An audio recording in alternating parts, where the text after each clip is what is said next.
Hello patrons, and welcome back for another lesson video, mini lesson we'll call them. Today's lesson is all about inventorying your craft room, why you should do it, how you should do it, and how you can use it to your benefit. So to get started, we're going to start by making a plan. What do we want to inventory? What's worthy of inventorying? What do we need to do to make our craft room more successful? That's sort of the idea behind inventorying, to make your crafty stash work better for you. So here I have a bunch of things, some things I would consider to inventory, some things you might not want to, but I have a whole list in the blog post down below of things you should or shouldn't inventory. But to get started, one thing I definitely think you should inventory is things like tools, and I consider a lot of things tools. Stamps are tools, ink pads are tools, things that last more than one use. My mixed media items, some of these markers, those I'd consider tools. Obviously, when it comes to stamps, it's easy to buy things that are quite repetitive. These are all different, obviously, but if you buy 3 thank you stamps, how many of those are you going to actually use? How many food sets do you need? How many of these ones that say document and capture do you need? How many circle sets do you need? Really depends on you, but you want to make sure that you're not overbuying and underusing what you do have. So if you like to have variety in like sentiment stamps, for example, you can buy more, but make sure you're using all of them and know how many of each type you have, so you don't buy 20 thank yous and only have 1 happy birthday, for example. And then we'll get into how to inventory after we go through what we plan on inventorying. So then there's items like tools. I think that tools are very, very important. If you have few of them, you probably don't need to inventory. But if you're at the store and you see circle punches on sale and you can't remember what size you have at home, that probably means you need to inventory. So this is like my 2-inch and my 1-inch, and these are great to inventory as well, especially if you use them quite often, if you have a lot of them. Especially like border punches, shaped punches, specialty seasonal ones. Very important to inventory those so you don't forget that you have them and that you'll be wanting to use them more often. Another thing, inks and mixed media. So distress inks, for example, come in sets. I know there's several other companies that do sets, MFT, Hampton Art, Hero Arts. The list goes on and on for different types of ink sets. So since they come in bundles, you want to make sure you know which bundles you have. And I'll go into this more, but distress inks in particular don't overlap in bundles. I'm not sure about the other ones because I don't have a lot of experience with those, but for example, you might want to write down which inks you have versus which ones you don't, because if you have 12 greens and 1 blue, obviously you want to look at buying more blues rather than greens, etc. Going along with inks are mixed media products. Again, these are more of this is a collectionable item, so you could buy all the colors in a set, but you want to make sure you don't buy duplicates of a set, and you want to make sure you know what brands you have of, say, paints or sprays or shimmers, things like that. So you want to make sure that you have enough variety and you're not buying things over and over again that, of course, you love, but do you really need 4 blue paints for your projects? Another optional item you might want to inventory is paper pads. I personally inventory my 6x6 and my 12x12 paper pads, which you'll see my method in a little bit. But I find it very helpful, sort of to get a grasp on what I own. By knowing that I have now I have over 40 6x6 paper pads. It's like, girl, you need to start using the 6x6 paper pads. I will say that they do cover a wide variety of topics, which I'm pretty proud about. So it's not like I'm buying 12, floral pattern papers and then the rest are all random. But they do spread out a little bit as for categories, and we'll talk about categories as well. This is just to give you an idea of what you might want to inventory. Another item is markers. So if you do coloring for images or for stamps or for Bible journaling, anything, you might want to write down which colors you have from sets. So this, for example, the Marvy La Plume sets, there's different sets of these markers with different colors in them, and they all are numbered. And you can also buy these individually.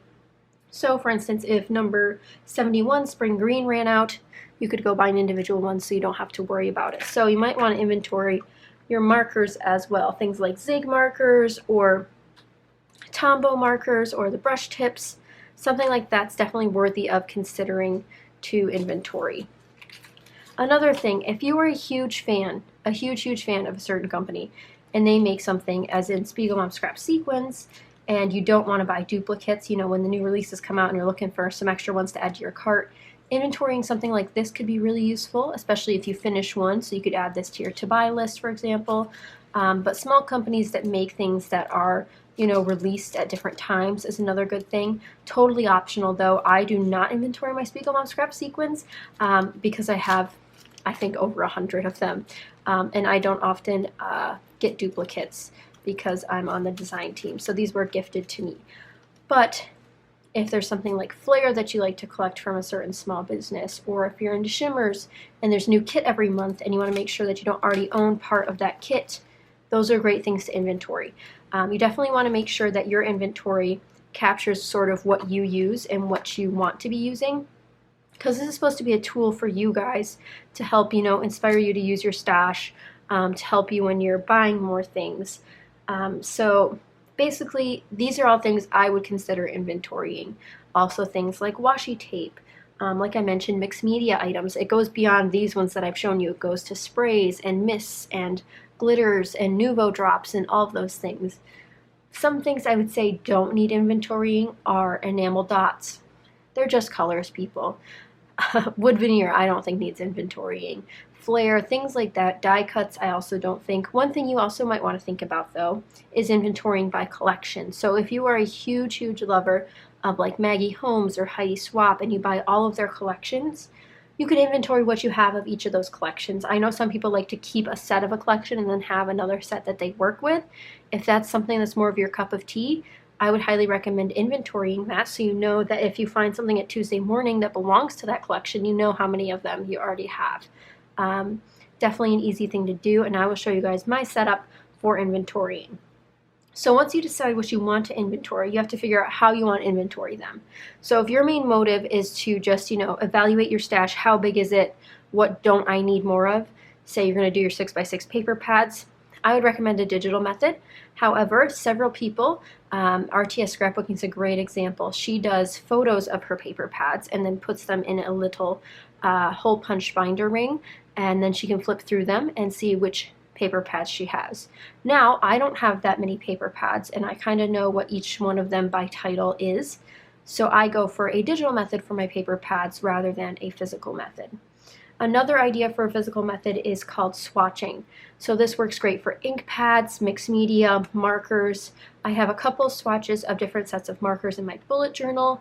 I do not have swatches yet of any of my mixed media or my distress inks, or my other inks for that matter, but I do have swatches of my washi tape. Now this is a really simple idea and easy to set up, and I would highly recommend you do this if you're struggling to use your washi tape. I have this hung right off to the side of my desk on my embellishment cart so that I can reference it on every layout, so I don't have to go through each of the different locations I have my washi tape around my room, and I know all the washi tape that I own is on these carts. And if I bring in a new one, I put it on here.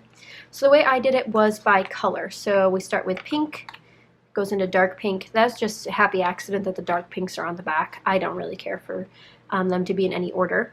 Then we have red, again goes onto the back, orange, and you can see that some of these are multicolored. I just picked the primary color and put it into that set. If you'd rather, this one could go under orange and silver. This one could go under orange and yellow. Really up to you how you do it. Yellow, blue, as you can see, this also has a touch of green on it. Oh, just kidding, this is green. Green and teals, that is. And then blue. If only I knew my rainbow, guys. Then we have the blues. Then we have indigo and violet. And then I did metallic gold. So you got some glitters in here as well. Silver, and then this copper color, and then gray. Into black, which has two sides again. And then multicolored here, which again, you see some of these have repeated throughout. But this simple task took me maybe 30 minutes. Really easy, and you can see that for some of these I did half swatches. So if they're smaller rolls and I don't want to waste something that I really love, I did half swatch. For the bigger ones, again, half swatch, because I obviously know the pattern. But for some of the ones that have like a duplicating pattern, you might want to do a longer swatch, etc. This is something that's really easy to do and takes no time at all, and I find really useful.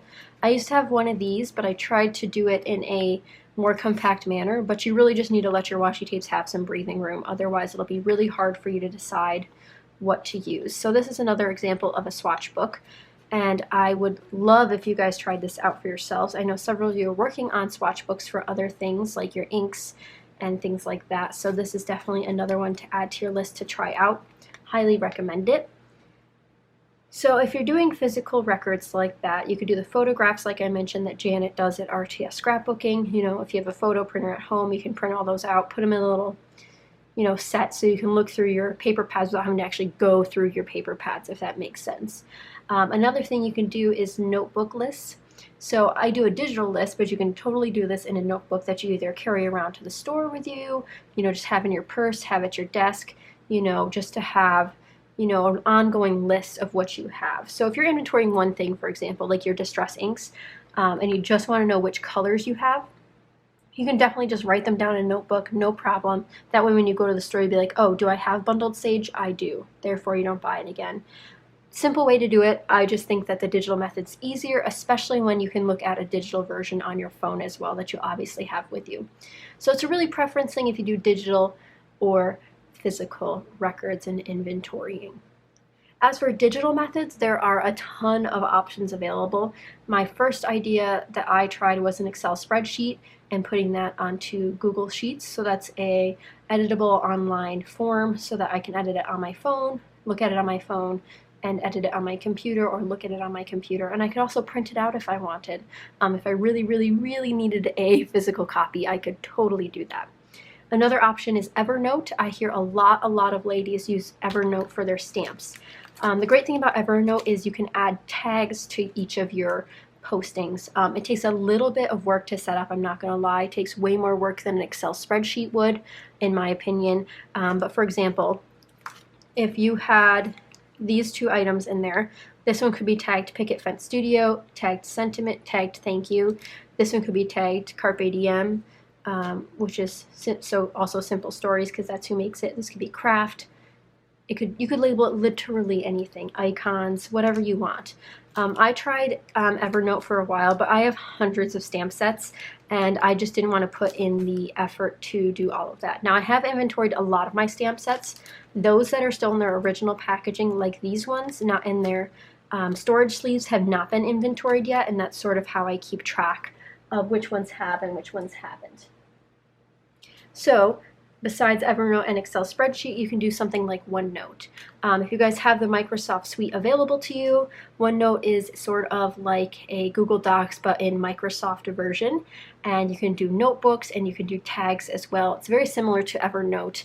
Again, it'll take a lot of setup time versus Excel, which you can, duplicate things, make things a little bit easier. But if you want something that's more searchable, something that's more dynamic that you can put pictures in, so you can have pictures of all your stamp sets or your paper pads or your colors, definitely check out Evernote or OneNote so you guys can have something that's a little bit more flexible and searchable if that's something you're into. So once you've decided if you're going digital or physical, obviously digital has some pros, like it's easily editable. If you got rid of a bunch of stuff, donated it, whatever. If your paint's dried up and you got rid of them, you simply just get rid of it. You just delete the cells, which is really nice and easy. And if you buy new things, you can easily add them in as well.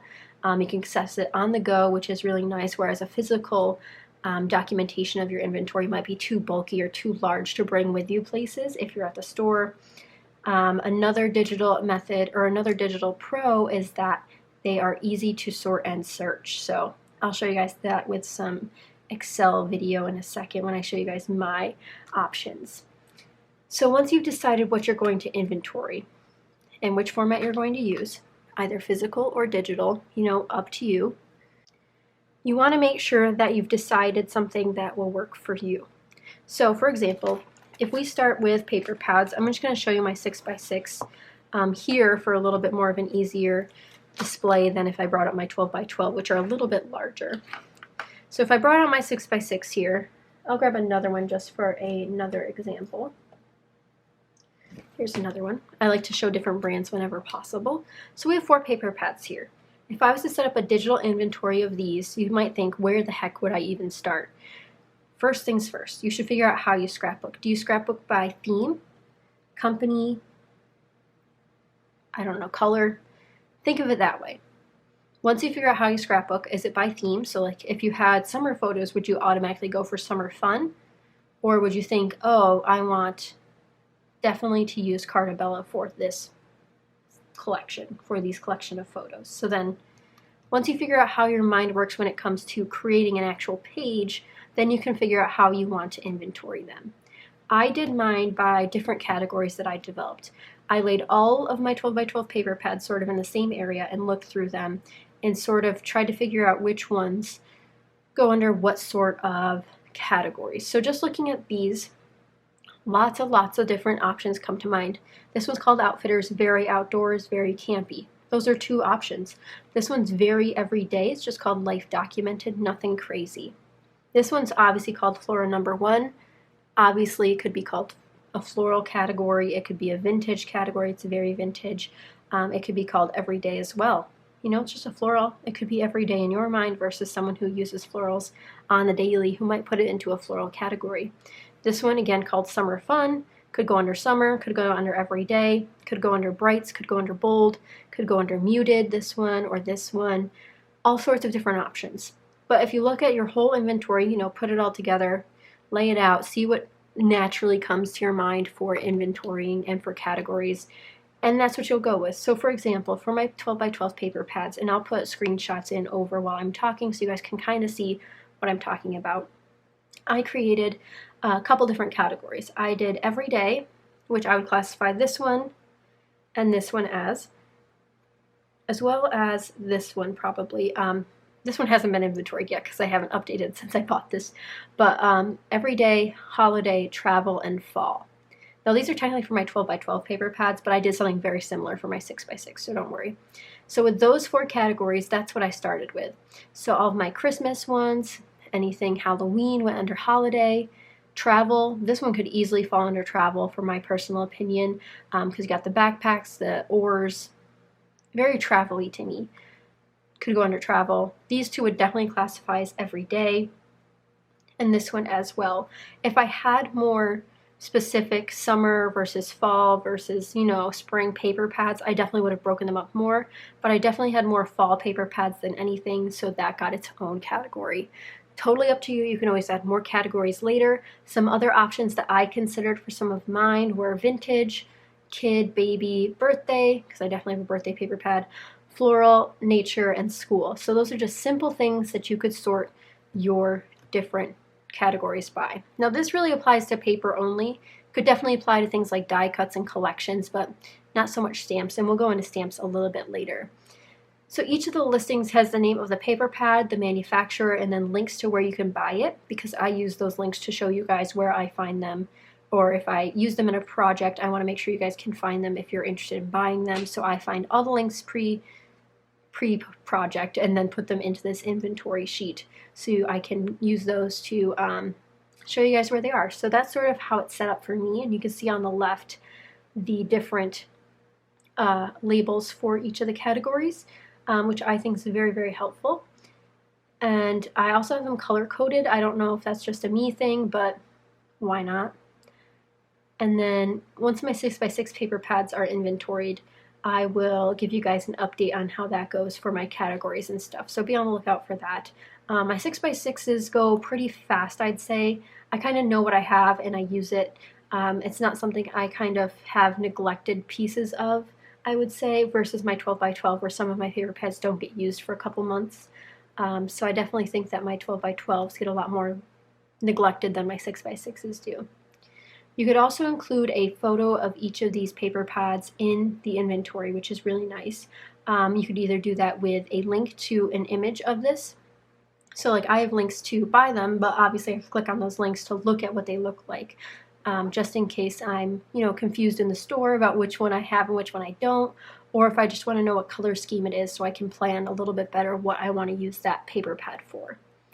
And if you're using something like Evernote or OneNote where you can add tags, definitely adding a ton of tags would be really helpful. So for example, this one has flamingos, cars, floral, pineapple, anything under the sun can be tagged. It's really, really nice because if you have a pineapple story you want to tell, say your kid, I don't know, puts a pineapple on his head and it's really cute, and you want to document it and you have a pineapple paper pad somewhere, you just can't remember what it's called, where it is, anything about it. You can just go into your inventory, search pineapple because you've already tagged it, pineapple, and lo and behold, you have 5 pineapple paper pads that you've tagged. You never know. But just doing simple things like that, even though it takes a long time to set up in the long run, definitely helps in the end. If you are a person who is constantly looking for something that you know you have, but you're not sure what it was called or what collection it was a part of, this could really, really help you. So for things like stamps, again, I'll put in the screenshots of what that one looks like. It's a little bit more complicated. Now, some people stamp based on manufacturer. I use my stamps in cards and in scrapbooking, so I obviously wanted a different categorization than manufacturer. So what I did for my stamps, and again, there are so many here. You'll see that I have category or labels at the top that say used, category, brand, name, with an asterisk, Amazon links, and then all the other links that I might have for those products. So first I have a used tab, which again, I haven't really used much, but I definitely want to start using that when I make something with that card. I want to add an X to that column so I know how many times I've used it. So recently I used this Bow Bunny set, so when I add this to my inventory, I'll make sure to put an X on it. That way I know the last time or that I have used it recently, because that's important to me that all of my stamps are getting more love.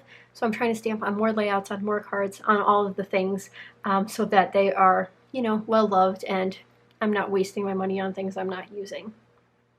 Another great thing about this are the categories. So again, these ones aren't color coded, but pretend that they are. I probably will do that eventually. And these categories are associated with categories in my stamp storage system already. So in each of my stamp storage bins, I have these cards, these divider pieces that have a label at the top, and each of these labels coordinates with a category within the Excel spreadsheet. So I know that if it says every day, I can go to this category in my stamp bin and find all these stamps that are listed every day in my Excel spreadsheet, which is super, super nice to know that it's sorted that way because it makes my life so, so much easier. So as for categories, I have holiday, backgrounds, exotic animals, cats, dogs, animals, sentiments, everyday, people, birthday, nature/floral, and get well. So these aren't in any particular order. I just wrote down all of my categories, and I definitely think that some of these can be divided down even more. And again, depending on your situation, you'll have different stamps versus mine, which are a little bit different. But I did a whole video on my craft room cleanup series on YouTube where I shared with you guys how I came up with all these categories, so I'll have that link down below so you guys can watch that if you didn't see it the first time, or if you're interested in rewatching, so you guys can set up your own categories through my thought process during that time. A lot of people in the comments on that video also shared their different categories for their stamps, so if you guys are interested in learning about what some other people do, definitely check out the comment section as well. But as you can tell in my different categories for stamps, I have some broken down whereas some are very vague. So I have cats and dogs and exotic animals, but I also have a category called animals. I could definitely break that animals down further into like farm animals, domesticated animals, all sorts of stuff. But I just kept animals because I cover so many different animal stamps. I love MFT stamps, so that's why there are so many different animal stamps, because I buy almost all of their adorable animal stamps when they go on clearance, because holy cow are they cute. But again, totally depends on your style. If you're a scrapbooker, you won't have as many image stamps as I do, so you might want to break down these everyday stamp sets and do a little bit more of a, basic category. So you could have one that's shapes, and these circular ones here would go under shapes, whereas these ones could be words, and it could go under words. Tons and tons of different ways to do this, tons and tons of different ways that you can make it work for you. That's what's important here. I wouldn't necessarily follow my Excel spreadsheet method, but I will try to make an Excel spreadsheet template that you guys can download and use in your journey into, categorizing all of your things in case you're interested. So since these are a visual thing, obviously if you put this one in words, you want to know what words are on it. So again, if you have Evernote as your option, or even Excel OneNote, tag your items. So you could tag all of these word stamps that are in here. You could tag heart, you could tag arrow, you could tag camera. That way if you search camera, all of your camera sets will come up. Very important that you do that if you are setting yours up in one of those different methods. Another thing is to put them in themes. So I have a sentiment category within my stamp categories. And I could tag them thank you, get well, happy birthday, all those things could be tagged so I know what's in each set. And if you're using those, make sure you include a picture of the stamp set. Again, you can just Google this online, copy and paste the photo into your inventory set. That way it's there. You can view it whenever you need to so you know what's there and you don't forget about it and you'll want to use it more often. So we are winding down on what I'm sharing of my inventory with you guys. So far I have inventoried quite a few things. The 12 by 12 paper pads, my stamps, things I also want to inventory include my punches. So I believe I've seen this on a couple people's different pages, but essentially you would die cut all your shapes from your punches and then you punch a hole punch in them and then you put those on a binder ring similar to the washi tape system so you can see all the different images you have for your punches. Another thing that I've done a little bit differently, which I almost forgot to share, was my thin dies. So the dies that go in a Cuttlebug or a Sizzix. That's a little bit of a different process and I want to share that with you guys. So this is my new die storage. I kind of got fed up with the way I was doing it before, so I ended up getting a binder and some, simple 8.5 by 11 sheets, page protectors, and putting all of my dies in here. Now right now they're not sorted, other than you can see them whenever I flip through them. I have some that are on magnetized sheets, which used to be my old way of storing them, but which is nice because I still have all the labels of each of the ones in here so that I don't forget which ones are there or who they're by. But in my Excel sheet, you will notice that each of them has a category again and a link and then the name of them, which is really helpful when I'm doing blog posts because I can reference my inventory versus coming in here to figure out who made it, what's it called, so I can reference it in a video, for example. So I don't have that many thin dies, so they work great in this binder, and I know a lot of people do inventorying in their binders with different products, but it's totally up to you what you do. I just want to show you guys another method. And these bigger ones that don't fit, I just shoved them in the pocket and then on the binder ring itself. It just works, okay? So this little binder sits next to me over at my bookcase so that it's always there and ready to go when I am. But other than that, those are all the things I have inventoried slash swatch. Now I do have an inventory of my Distress Mini inks. I do not have swatches yet, so that's a little bit different. I also mentioned that I did have some swatches of some markers, and those are in my bullet journal. So in here I have some swatches of my Copic multi-liners and my Crayola Super Tips, but that's it. But this is another idea. If you guys just get a little notebook like this, swatch your paints, swatch your inks. Something with a little bit more durable paper than a bullet journal, so maybe a mixed media journal would be better, but to swatch these. I know that Laura Alberts has recently done a swatch book with all of her mixed media items. Really, really beautiful. Definitely check it out. Inky Quill has also done a art journal version of a swatch book with all of her stuff. So if you're interested in that, I'll have them both linked down below so you guys can check them out. But swatching is really important if you have trouble deciphering which colors you usually want to use. I think it's very helpful for that sort of thing. So as of right now, I have a bunch of categories in my Excel sheet, including 12-inch paper pads, 6-inch paper pad stamps, punches, thin dies, inks, and tools. So I have 7 categories right now, which is pretty impressive. Not all of them are filled out though, so don't worry, I'm not that impressed. But 12 by 12 paper pads is done, stamps is done, needs updating. Thin dies are done, and then my Distress inks are done. I still need to add my other brand in there. And I do have some tools in there, which is really, really nice. So I'm really excited to, get going on the rest of these things that I want to inventory. I'm glad I have my washi tape done. I could easily write, for example, the brands on here. I'm pretty sure I know all the brands pretty much by heart, so I don't feel the need to do so, but obviously I don't need any more pink washi tape. 2 full sides. And I probably don't need any blues either, but I'll probably buy more blue.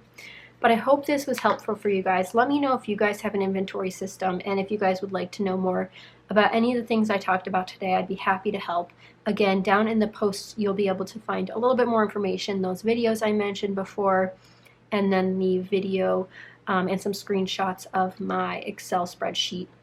And I will try to make a template for you guys for the Excel spreadsheet so you guys can use that to set up yours I'm just not sure how easily transferable those are, so we'll have to see if that works. But I hope you guys enjoyed this mini lesson today. Let me know if you guys are going to inventory anything new, or if you inventory something I didn't mention here that maybe I should inventory. Maybe I'm forgetting something important that you should inventory. I'd love to know. But thank you guys so much for watching again. I hope you guys enjoyed, and I will see you guys again soon. Bye.